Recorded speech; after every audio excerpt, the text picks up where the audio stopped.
when times are tough, you tighten your belts. You don't go buying a boat when you can barely pay your mortgage. You don't blow a bunch of cash on Vegas when you're trying to save for college. You prioritize. You make tough choices. It's time your government did the same. Now, that's why I continue to insist on making investments for job growth this year, why I continue to insist that we put more money into education. That's why I say we put more money into science and technology for innovation.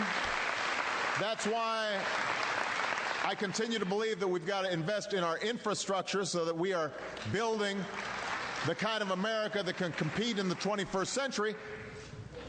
Those are smart investments. That's like buying the new boiler. If it's busted, you got to get a new boiler. If the roof's leaking, you got to fix the roof.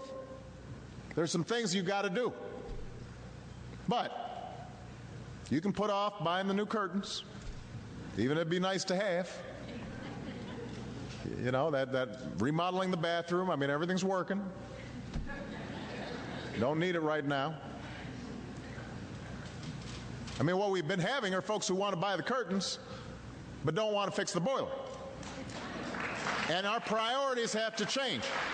That's why I've proposed cutting more than 120 government programs, consolidating ones that are duplicative, reducing ones that are wasteful, eliminating those that just don't work.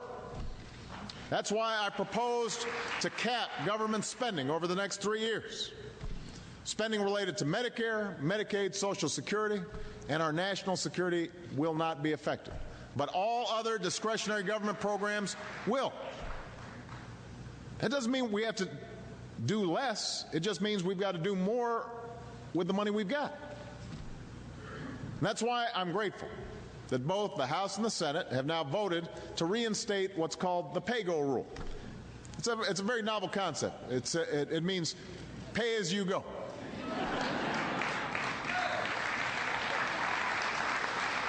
By the way, that is not to be confused with Paul Hodes' wife, Pego. All right, that's a different, although I really like her too. So the pay-go rule helped create those record surpluses back in the 1990s. You remember that? That was way back when. Instead of the record deficits that we had when I came into office. And the concept here is, as I said, it's very simple. You want to start a new program? Go ahead. But you've got to cut another one to pay for it. That's how we'll make sure we're spending your money wisely. You want to cut taxes for somebody? That might be a good idea. But you got to find a way to close the revenue hole so that everything actually adds up. That's how we'll get our deficit under control. That's something that Democrats and Republicans should be able to agree to. If we could just stop playing politics. Get past the Washington game. Now, let me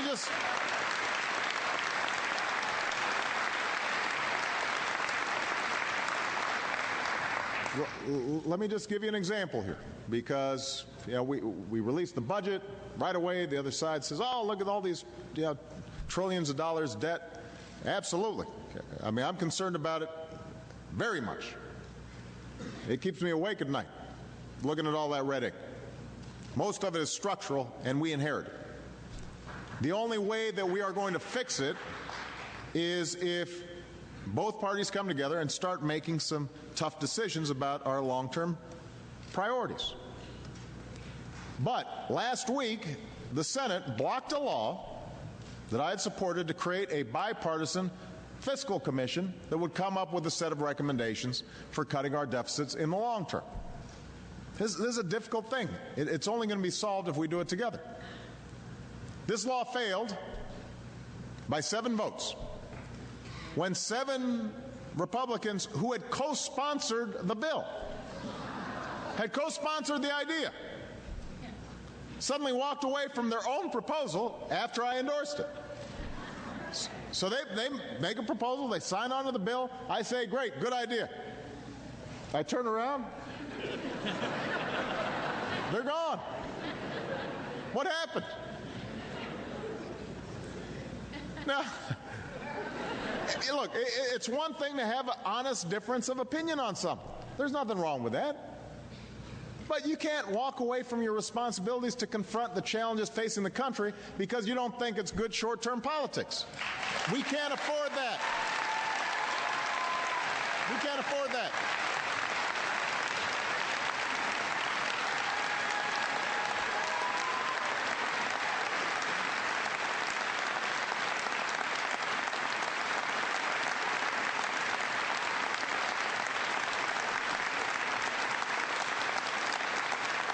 Well, the message you all sent when you elected me, the message that was sent this past month is whether you're Democrat, Republican, Independent, you're out of patience. You're out of patience with this kind of business as usual. You want us to start worrying less about our jobs and more about your jobs. You want us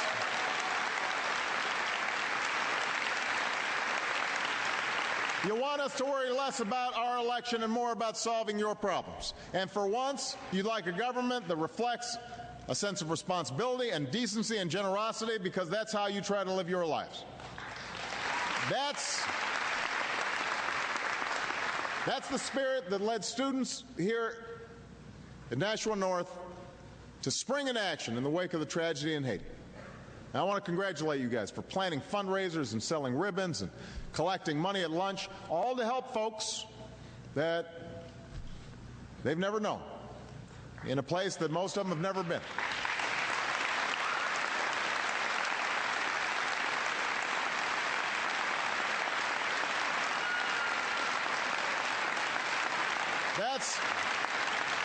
We're proud of you for that. That's good work.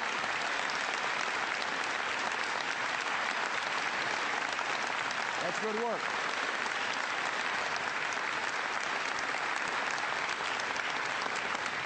It's that same spirit that drives small business owners, like Tim and like Kedar Gupta, the CEO of ARC Energy. I told you about him. Told about the company. These are the two guys who are running it right here. Now, Kedar founded ARC, but he also, years before, co-founded a company called GT Solar. With just $1,000, it now has 343 employees, hundreds of millions of dollars in revenue. And as he was growing that company, nursing it from $1,000, he made sure his employees shared in the company's profits. When the company hit hard times, he cut his own salary first. When talking about his business philosophy, he explains that many CEOs take a me, me, and me approach. But his approach has been we. Not about benefiting just himself, but lifting his employees too, and his community. We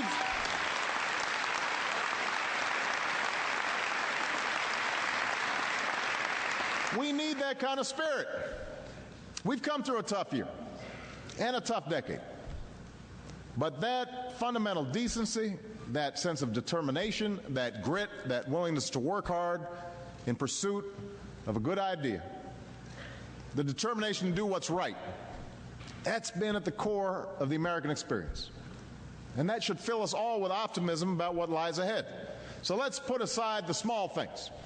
Let's come together. Let's do what's hard. Let's welcome what's hard. Let's welcome the challenge. Let's do what's necessary to help the middle class succeed again, to give our kids a shot at their dreams again, and to fulfill the promise of this great country in our time, in our generation. That's our task. Thank you very much, everybody. God bless you. God bless the United States of America. Thank you.